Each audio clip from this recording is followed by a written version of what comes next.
अस्सलाम वालेकुम नाज़रीन। आज हम गुफ्तगू करेंगे how to write the personal statement for scholarship US grade का, जिसकी हम कल बात कर रहे थे। तो उसके लिए एक इम्पॉर्टेंट पॉइंट जो है वो आपका पर्सनल स्टेटमेंट है। पर्सनल स्टेटमेंट 200 से 250 वर्ड्स तक की होती है और उसमें आपने कुछ चीज़ें इनकॉर्पोरेट करनी होती हैं कि मैं क्यों जाना चाहता हूँ। उसके ऊपर तो हम तफसील से 1.1 बात करेंगे, पॉइंट वाइज बात करेंगे। और क्या नाम है कि फिर एंड पे मैं आपको खुद भी, अगर कि भी मुझे पर्सनल स्टेटमेंट क्रिएट करनी पड़ती तो मैं किस तरह करता वो भी बताऊंगा। इससे पहले हम इसकी इम्पोर्टेंस के ऊपर बात कर लेते हैं कि इसकी इम्पोर्टेंस हमारे इस सिलेक्शन प्रोसेस में इंतहाई इम्पोर्टेंट है। यानी आप शॉर्ट लिस्टिंग एकेडमिकली तो हो गए, उसके बाद जो आपका इंटरव्यू होना है वो टोटली आपकी यानी इस पर्सनल स्टेटमेंट बेस्ड होगा। आपकी टोटल जजमेंट जो है वो इस पर्सनल स्टेटमेंट बेस के ऊपर होगी। और अगर आपने देखा हो, उसके ऊपर लिखा हुआ भी है कि एनी प्लेजराइज्ड मटेरियल जो है, यानी अगर आपके एप्लीकेशन में प्लेजराइज्ड मटेरियल है कि आपने 10 बंदों ने एक तरह का ही लिखा है, सेम वर्ड लिखा है, तो वो 10 बंदों को भी डिस्क्वालीफाई कर सकता है, या जिसका बाद में समझ आ जाता है, जिसको पकड़ा जाता है, वो भी डिस्क्वालीफाई हो सकता है। इन्हीं 2 बंदों की स्टेटमेंट एक जैसी है, तो पहले वाले ने तो ओके हो गया, तो दूसरा जो आएगा इसका मतलब है दूसरे वाले ने नकल मारी है ना, तो वो डिस्क्वालीफाई भी हो सकता है, नेगेटिव इम्पैक्ट भी पड़ सकता है। तो इस तरह इस आपने पर्सनल स्टेटमेंट एक तो अपनी क्रिएट करनी है, और दूसरा उसको सिर्फ ये नहीं कि मैं ये हूँ मैं वो जाना, दूसरा इफ़ेक्टिवली किस तरह आप अपने थीम को वो करते हैं, जनरेट करते हैं। आपने बेसिकली यूएसए जाने की अपनी रीज़न जनरेट करनी है, और आप उसको किस तरह जस्टिफ़ाई कर सकते हैं, ये इंतहाई ज़रूरी है। आप यूँ समझ लें कि हमारी जो पर्सनल स्टेटमेंट है वो हमारे सिलेक्शन प्रोसेस में इंतहाई अहमियत की हामिल है। और उन्होंने लेटर ऑन लिखा भी है कि your this personal statement is a very central for your selection process ना। तो इसके ऊपर हम गुफ्तगू कर रहे हैं। अमूमी तौर पर ये है कि हम रीज़न जनरेट नहीं कर पाते, हमें अपने बारे में भी नहीं पता होता। यानी हम जाते हैं पीएमएस के हवाले से, जो मुकाबले का इम्तहान है पंजाब पब्लिक सर्विस कमीशन का, तो वहाँ पे भी पर्सनल स्टेटमेंट लिखवाई जाती है। जितने बड़े मतलब आप आर्मी के अच्छे एग्ज़ाम्स में अपेयर होते हैं तो वहाँ पे भी पर्सनल स्टेटमेंट लिखाई जाती है। पीएम सीएसएस में भी, मतलब जब आप क्वालिफ़ाई करते हैं, रिटन क्वालिफ़ाई करते हैं, तो इंटरव्यू में पहले आपसे पर्सनल स्टेटमेंट क्रिएट करवाई जाती है कि आपका मकसद क्या है। उससे बेसिकली वो आपकी पर्सनैलिटी को या आपके माइंड को जज करते हैं। अच्छा, मैं यहीं पे एक सुनाता जाऊँ आपको छोटा सा रियल वाक़या मेरी क्लास का। मैं क्लास पढ़ा रहा था, तो इसी तरह जैसे कि मैं समझा रहा था कि जी हमें अपनी ज़ात के बारे में जानना चाहिए, हमारा मकसद क्या है, हम कितने इम्पोर्टेंट हैं। जिस तरह गुफ्तगू होती है, वो कोई क्लास थी इसकी लैंग्वेज टीचिंग के हवाले से, जैसे प्रेजेंटेशन किस तरह देनी है, असाइनमेंट किस तरह देनी है। तो मैं यही बात कर रहा था कि हमें अपनी स्पेस क्रिएट करनी चाहिए वर्ड में। हम बेसिकली वो हैं जिनकी कोई यहाँ पे डिमांड नहीं थी। अब हम आए हैं तो हमें अपनी डिमांड क्रिएट करनी है, और वो हम डिमांड किस तरह क्रिएट कर सकेंगे, तो इसके ऊपर मैं गुफ्तगू कर रहा था क्लास में। तो मैंने ऐसे ही जैसे एक बच्चे से पूछा, मैंने कहा जैसे बच्चे, आपकी ज़िंदगी का मकसद क्या है, आपने किस तरह अपनी प्रायोरिटाइज सेट की हुई है। तो मुझे बच्चा कहता है कि सर मेरी तो ज़िंदगी का कोई मकसद नहीं है। मैंने कहा क्यों? कहता है सर ज़िंदगी का क्या मकसद है? तो कहता है सर आप बताएं आपकी ज़िंदगी का क्या मकसद है? I was shocked at that. तो आपने बेसिकली अपना मकसद क्रिएट करना है।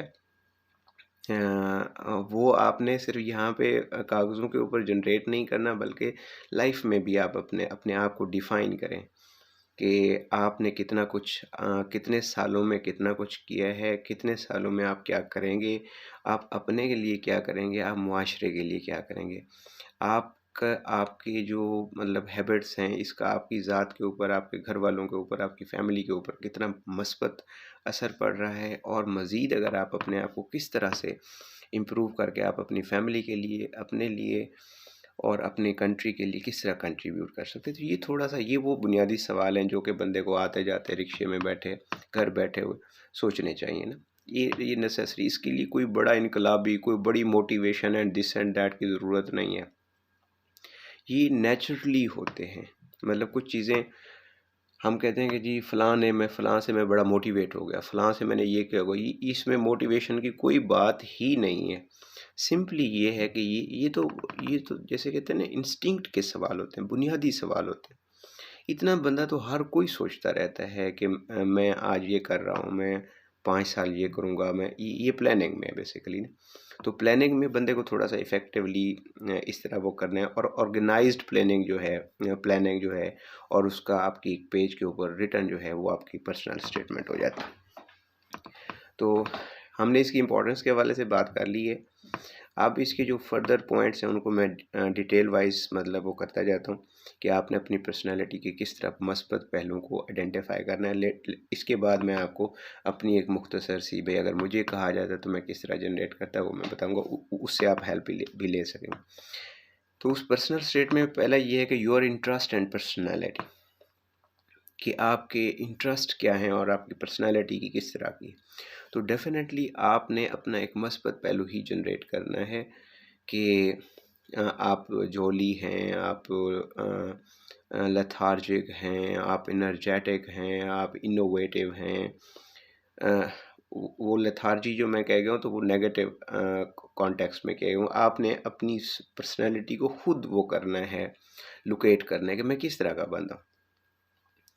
तो वो हर बंदे को पता है कि मैं किस तरह का बंदा हूँ, लेकिन अगर आप उस तरह के नहीं हैं, नेगेटिव हैं, अगर आपको लगता है कि आपकी पर्सनैलिटी नेगेटिव कैटेगरी में फ़ॉल कर रही है, तो आप उसकी पॉजिटिव कैटेगरी तो कर सकते हैं ना, आइडेंटिफ़ाई कर सकते हैं कि मैं ऐसा हूँ, मुझे ऐसा होना चाहिए था।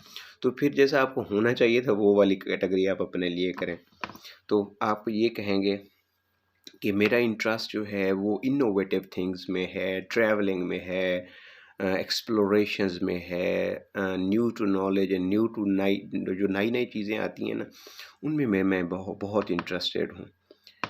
और मैं क्यूरियस हूँ। I want to learn the things, और मैं दूसरा स्टेप्स लेने वाला हूँ। मैं चीज़ों को एक्सप्लोर करना, मैं आगे बढ़ने वाला हूँ।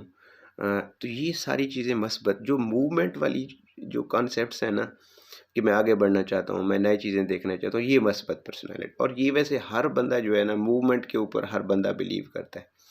तो आप कहें कि myself, I locate myself as a innovative one, या लाजमी नहीं कि मैं भी, वो कहेंगे जी अच्छा आप इनोवेटिव हैं, तो आपने कौन सा इनोवेशन क्रिएट किया, आप कौन से आइंस्टाइन हैं। तो उसके लिए ये नहीं है कि मैं इनोवेटिव हूँ, उससे मुराद ये है कि मैं इनोवेटिव थिंग्स की तरफ इंटरेस्टेड हूँ। I like those things. तो इसलिए मेरी पर्सनैलिटी जो है वो इनोवेटिव चीज़ों में ज़्यादा इंटरेस्ट रखती है। उसके बाद ये है कि आपके एकेडमिक ऑब्जेक्टिव्स क्या हैं।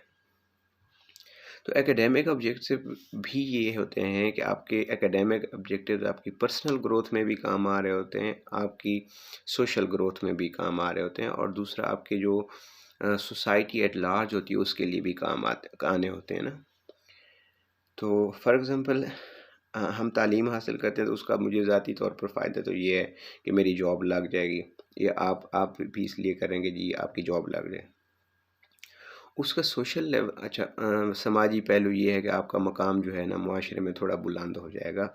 आपको लोग पहले अनपढ़ की हैसियत से देखते हैं कि थे, आपकी कोई वैल्यू नहीं थी, तो आपका सोशल स्टेटस एक आम आदमी से बुलंद होकर बड़ा हो जाएगा, अच्छा रिकग्नाइज्ड हो जाएगा। दूसरा ये है कि आपने अपने मुल्क के लिए किया किया है, तो ये इम्पोर्टेंट है कि आपके आपके एकेडमिक जो ऑब्जेक्टिव्स होंगे उससे, अगर आप उस्ताद लगते हैं, अगर आप अच्छे जॉब में जाते हैं, तो आपकी उस तालीम का आपकी कौम को फ़ायदा भी होगा, ऐसे ही है ना।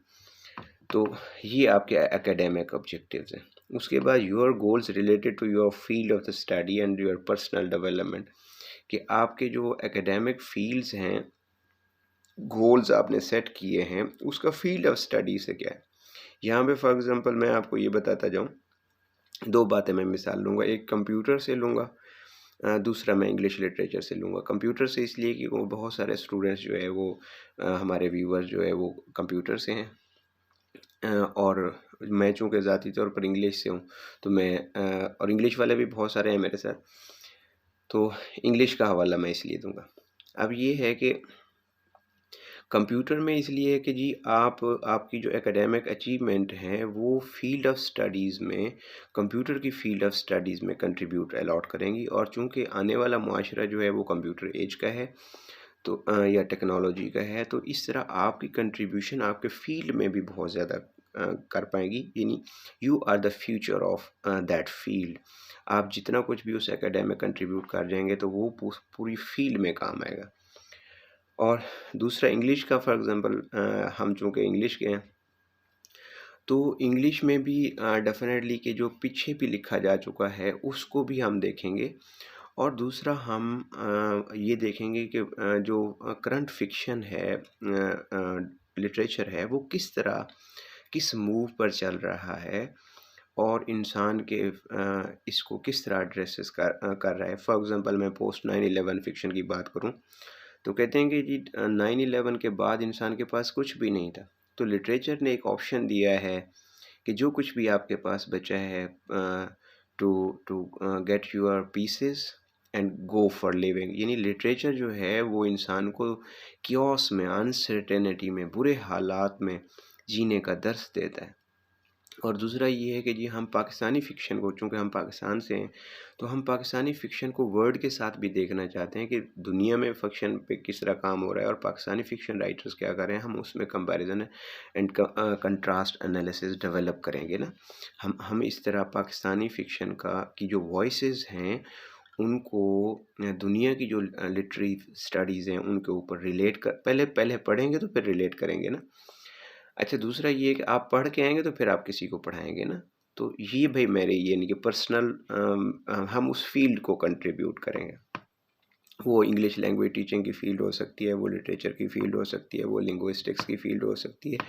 फॉर एग्ज़ाम्पल मैं आपको ये बताऊँ कि सोशियो लिंग्विस्टिक्स जो है वो इंटरनेशनल फ़ील्ड है, उ उसमें काम हो रहा है। लेकिन जब आप उस फ़ील्ड को, सोशियो लिंग्विस्टिक्स की फ़ील्ड को आप सराइकी के हवाले से बात करते हैं, पंजाबी के हवाले से बात करते हैं, पहाड़ी लैंग्वेज के हवाले से पाकिस्तान में बात करते हैं, पश्तो लैंग्वेज के हवाले से बात करते हैं, तो इस तरह आप अपनी उस फील्ड में, सोशियो लिंग्विस्टिक्स की फील्ड में कंट्रीब्यूट कर रहे हैं ना।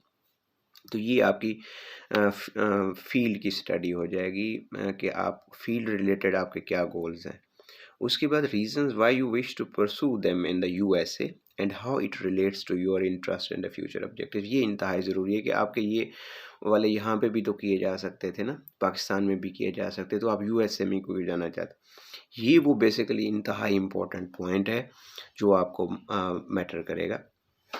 इस पे आपने ये लिखना है। मैं रीज़न बताता जाता हूँ, फिर मैं आपको रिलेट भी करके दिखाऊंगा कि मैं किस तरह अपनी पर्सनल स्टेटमेंट, उसके लिए ये पॉइंट्स आपने गिनवाने हैं कि चूँकि यूएसए एक टेक्नोलॉजिकली एडवांस कंट्री है, उसमें ज़्यादा बुक्स रिसोर्सेज वो हैं। हम पाकिस्तान वाले हैं, हमारे पास टेक्नोलॉजिकली इतनी एडवांसमेंट नहीं है, ना ही रिसोर्सेज की अवेलेबिलिटी और ना ही एकेडमियंस की ना।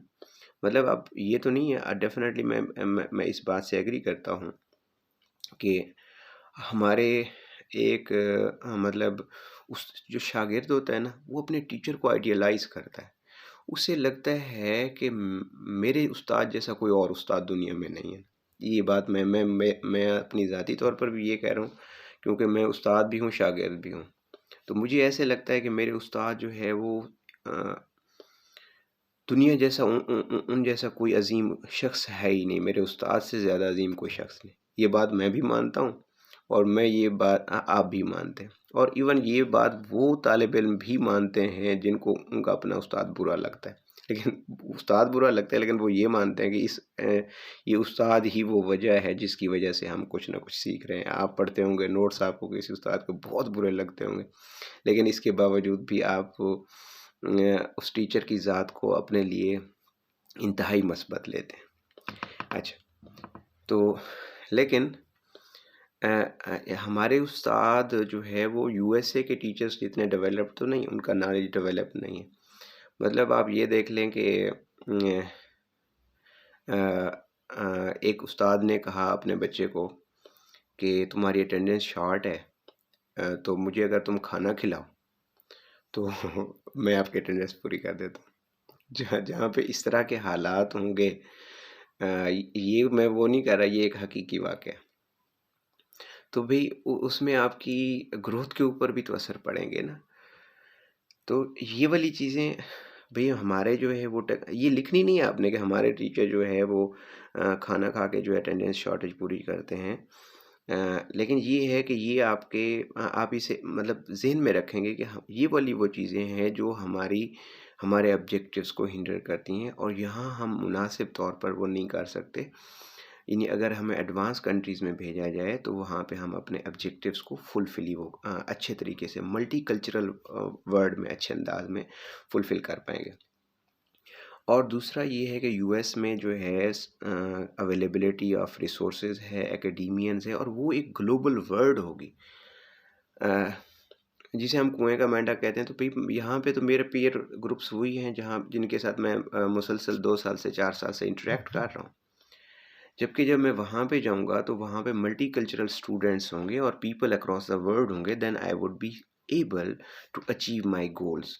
ठीक है? दूसरों के I would be meeting the people more learned over there, क्योंकि वो बड़ा फोरम है। मैं एक छोटे फोरम पर हूँ, मैं बड़े फोरम पर जाऊँगा। मैं आपको मिसाल बताता जाऊँ, कहते हैं ना कि ज़मीन पे ऊपर खड़े होकर गुफ्तगू ज़्यादा लंबी हो रही है, लेकिन मैं मुख्तसरन करते हुए आपसे, क्योंकि बहुत सारी बातें करने की होती हैं, तो कहते हैं कि आप ज़मीन को नीचे से खड़े होकर देखेंगे ना, ज़मीन के ऊपर खड़े होकर आप आसमान को देखेंगे तो आपको आसमान का एक मुख्तसर सा टुकड़ा नज़र आएगा ना। लेकिन अगर आप आसमान के ऊपर खड़े होकर ज़मीन को देखेंगे तो आपको पूरी ज़मीन नज़र आएगी। तो यही बेसिकली आपने ये जनरेट करनी है रीजंस कि अगर मैं एक बड़े फोरम पर हूँगा तो मुझे बहुत सारे लोगों के साथ इंटरेक्शन करना पड़ेगा, और मैं वहाँ पे और लोगों से सीखूँगा, तो इसलिए लिहाजा मुझे बड़ा फोरम वो होगा, और उससे मेरी ज़ात भी इम्प्रूव होगी, मेरे एकेडमिक्स भी इम्प्रूव होंगे। और मेरी यही वाली बात मैं रिलेट भी करूँगा आपको कि आपको स्कॉलरशिप के लिए ज़रूर अप्लाई करना चाहिए, क्योंकि जब आप बड़े फोरम पर जाएंगे तो फिर आपको दुनिया की चीज़ें जो है ना वो और तरह से नज़र आना शुरू हो जाएगी। ये रीज़न जो है स्कॉलरशिप के अप्लाई करने की भी है कि बड़े फोरम्स पर जाएं, बड़ी रिप्रेजेंटेशंस करें, जहाँ पे हैं वहाँ से दूर सोचें। अ, बड़े शहर में जाने की बड़े शहर के इस तरह के वो नहीं है कि हमें कोई कॉन्फ्लिक्ट्स हैं, ये नहीं कि या अमेरिका कोई बड़ी चीज़ है। कहीं पे भी जाएँ, यू मस्ट बी मोर आगे का बढ़ने का सोचना चाहिए। तो अब मैं आता हूँ पर्सनल स्टेटमेंट के ऊपर कि अगर मुझे कहा जाता इससे अकॉर्डिंगली आप अपनी अपनी बना लेना। लेकिन अगर आपको कोई मज़ीद भी प्रॉब्लम आ रहा हो तो मुझे आप कमेंट सेक्शन में आप मुझसे पूछ सकते हैं। फॉर एग्जांपल मैं अपने बारे में बताता हूँ। I'm Abdul Rashid. Currently, I'm working as a lecturer at Bahadur Sub Campus, Layya. I'm and currently enrolled in PhD in English Literature from Bahauddin Zikriya University, Multan. So far as my interest and personality is concerned, I'm very jolly person. I like to move. I'm very much interested in learning technology. I'm very much interested in reading the new fiction. I wanted to see the world through fiction. Yeah, as I consider that modern fiction, just fiction is the document of the society. Fiction or literature is the document of the time. So I am very much interested in the exploration of history, culture, society through fiction. For example, by reading a novel, I am able to see the society of that time. While reading an Anglo-Saxon novel, I am very much able to see the society and norms and values of that time. And so far as my goals are concerned and related to my field of study and my personal development, I have been very much interested in English language and literature as well. So, uh, so far as my this passion is concerned, I have excelled in this. That, for example, it might be a personal statement that I am the first one. I got from my family. I am the first one who did masters in English. and then PhD in English, and even from my local area, which is my town, Kot Sultan. From there, I'm the very first person who is enrolled in PhD. So that's a great achievement for me. And out of my class, fellows from Masters to MPhil, I'm the only one who is working as lecturer in English at my own. And so I am also contributing to my field of study. First, I have been a student of this field. Now I am working as a lecturer, and I am contributing to more than 400 students at the same time. And moreover, more about 5,000 students I have passed out. Means from my knowledge, from my contribution to the society, near about 5,000 students have passed out, and they are serving the society. Similarly, I am more interested to teach more and to serve my society more in a more better way. For this reason, I am in United England as well. So I consider that my this contribution would add more to the society. So far as if I am given a chance to to wish to pursue my studies in United States of America, that's cherishing one. I want to be on a bigger forum. I consider that in a technologically advanced country, both in academic and technologically, I can meet my goals.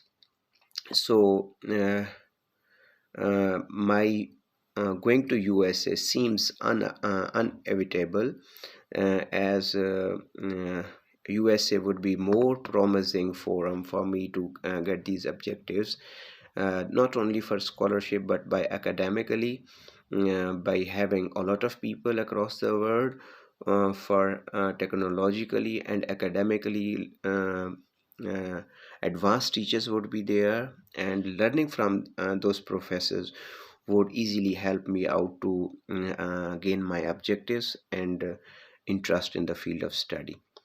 तो इस तरह का आप अपना एक यानी personal statement generate करें। तो मुख्तलिफ स्टूडेंट्स जो है ये 200 से 250 वर्ड्स का वो करना है। इस तरह आप अपना ये पॉइंट वाइज आपने इनको लिखना है। आप अपना पहले नाम बताएं, अपनी पर्सनालिटी की करें, एकेडमिक ऑब्जेक्टिव्स क्या है। दूसरा ये मैं एक बात करना चाहता हूँ, बेसिकली आपने वो जो करना है कि इंक्लूसिवली करना है। वो किसी ने कहा कि कहता पाकिस्तान ते दो ही शायर ने, एक अहमद नदीम कासमी ते दूजा मैं। कहता कि पर अहमद नदीम कासमी भी की चवल शायर, यानी कल्ला बच गया मैं।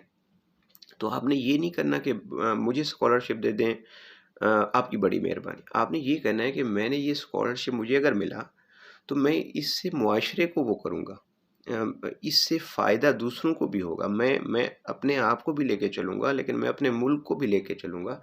और दूसरा, इससे पाकिस्तान के जो स्टूडेंट्स और यूके के स्टूडेंट्स में एक ब्रिज क्रिएट होगी ना। ये लफ्ज़ ब्रिज वाला आपने ज़रूर लिखना है कि this would be a bridging gap जो है यूएसए और यूके गवर्नमेंट का। स्टूडेंट जो है वो बच्चे बेसिकली एम्बेसडर ऑफ चेंज होता है, एजेंट ऑफ चेंज होता है। ये अगर आप शुरू में भी लिख दें, दरमियान में, इतना शुरू में ना लिखना कि आपको रेवोल्यूशनरी लगे, दरमियान में ये लफ्ज़ लिख देना कि चूँकि स्टूडेंट जो है वो इंडिविजुअल ऑफ चेंज होता है, एजेंट ऑफ चेंज होता है। तो I wanted to be that agent of change. और वो चेंज जो है अगर मैं यूएसए के स्टूडेंट के साथ मिल के देखूँगा तो वो मुझे और अच्छे अंदाज से नज़र आएगी। मेरे ख्याल में मैंने समझाने के काबिल हो गया हूँ आपको। इसके अलावा भी अगर आपको कोई चीज़ समझ ना आए तो आप मुझसे कमेंट सेक्शन में पूछ सकते हैं। गुफ्तगू से इजाज़त। खुदा हाफिज़।